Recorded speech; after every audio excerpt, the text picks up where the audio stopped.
अस्सलाम वालेकुम। UK visas में जिन चेंजेस का इंतज़ार था वो चेंजेस अनाउंस हो गई हैं। आज मैं आपको इसी के बारे में बताने वाली हूँ कि skilled worker, care worker, dependent visa, student visa और इन सब वीज़ाज़ में जौन-जौन सी चेंजेस आई हैं वो क्या चेंजेस हैं, किस-किस को ये इफ़ेक्ट कर रही हैं और इनका क्या इफ़ेक्ट होगा। अब यूके आना बहुत मुश्किल हो गया है, जितना ज़्यादा वो इमिग्रेशन को रोकने जा रहे हैं, इन चेंजेस के साथ बहुत डिफ़िकल्ट होगा यहाँ पर आना लोगों का जॉब के लिए, या इवन अपने डिपेंडेंट्स और फैमिलीज़ को यहाँ पर लेके आना बहुत डिफ़िकल्ट हो जाएगा।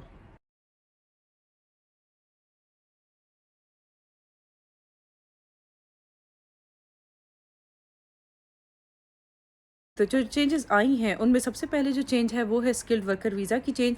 तो स्किल्ड वर्कर वीज़ा में जो चेंज आई है, मिनिमम सैलरी थ्रेशोल्ड उन्होंने इंक्रीज़ कर दिया है तकरीबन 50% यानी कि 50%।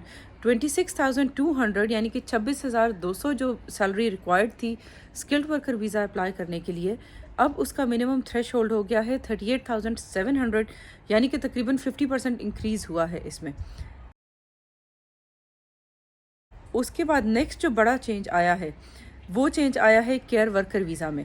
केयर वर्कर वीज़ा में अब स्प्रिंग 2024 के बाद आप अपने डिपेंडेंट्स नहीं लेके आ सकेंगे, क्योंकि सबसे ज़्यादा जो माइग्रेशन हुई है वो स्किल्ड वर्कर वीज़ा के थ्रू हुई है। इसलिए उन्होंने कर दिया है कि इसमें अब आप खुद तो आ सकते हैं, लेकिन आपके साथ कोई भी डिपेंडेंट नहीं आ सकता। आपके हस्बैंड या आपके बच्चे वो आपके साथ इसमें नहीं आ सकते। तो इसमें वो ज़्यादातर अब अट्रैक्ट कर रहे हैं सिंगल लोगों को, या फिर जो लोग अकेले आना चाहते हैं।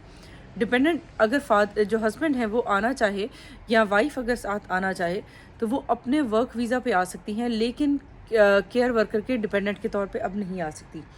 ये जो दोनों चेंजेस हैं स्किल्ड वर्कर वीज़ा की और केयर वर्कर की, ये दोनों स्प्रिंग 2024 से आएंगी, यानी कि तकरीबन मार्च अप्रैल 2024 से ये चेंजेस अप्लाई हो जाएंगी। उसके अलावा जो सैलरी का इंक्रीज़ है, मिनिमम सैलरी थ्रेशोल्ड, ये केयर वर्कर वीज़ा पे नहीं डिपेंड हुआ। ये जो केयर वर्कर वीज़ा है उसके ऊपर ये नहीं आता। 38,700 सैलरी स्किल्ड वर्कर वीज़ा के लिए चाहिए है, लेकिन health and care worker visa के लिए ये इससे कम सैलरी पे भी आपको वीज़ा मिल सकता है। नेक्स्ट जो इसमें बड़ी चेंज आई है वो है शॉर्टेज ऑक्यूपेशन लिस्ट की।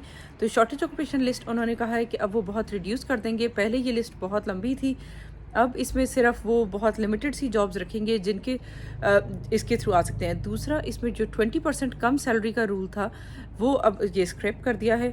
तो इसके लिए भी आपको वही सैलरी रिक्वायर्ड है जो नॉर्मल स्किल्ड वर्कर वीज़ा के लिए, यानी कि आपको 38,700 की मिनिमम सैलरी इसमें रिक्वायर्ड होगी।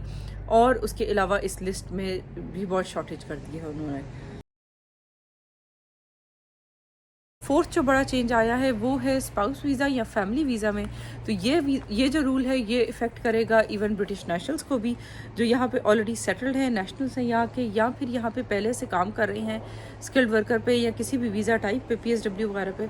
वो अब अपनी फैमिलीज़ को नहीं ला सकेंगे जब तक उनकी सैलरी 38,700 नहीं होगी। तो ये सैलरी का जो थ्रेशोल्ड है ये पहले 18,600 था, यानी कि 18,600 से ऊपर सैलरी थी। ये इफ़ेक्ट बहुत ज़्यादा करेगा यहाँ के ऑलरेडी जो नेशनल्स हैं उन लोगों को भी। तो अगर किसी की भी पाकिस्तान में शादी हो रही है या इंडिया में कहीं पे, तो वो अपनी फैमिली को यहाँ पे या अपनी वाइफ को यहाँ पर नहीं ला सकती या हस्बैंड को यहाँ नहीं ला सकते जब तक उनकी भी सैलरी 38,700 तक नहीं होगी।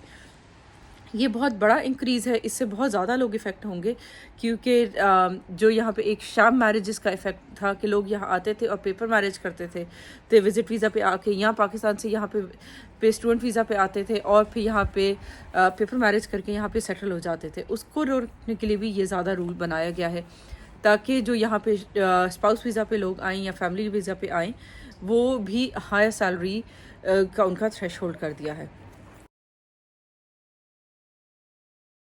नेक्स्ट जो इसमें बड़ा चेंज आया है वो इंटीरियर मिनिस्टर ने कहा है रिव्यू करने का, जो ग्रेजुएट रूट है यहाँ पे वीज़ा का, स्टडी वीज़ा के लिए, उसको रिव्यू करने के लिए शायद इसको थोड़ी देर से के लिए या तो रोक दिया जाए या फिर इसको स्ट्रिक्ट कर दिया जाए कि ग्रेजुएट स्टडी वीज़ा जो है वो किस तरह कितनों को मिलेगा।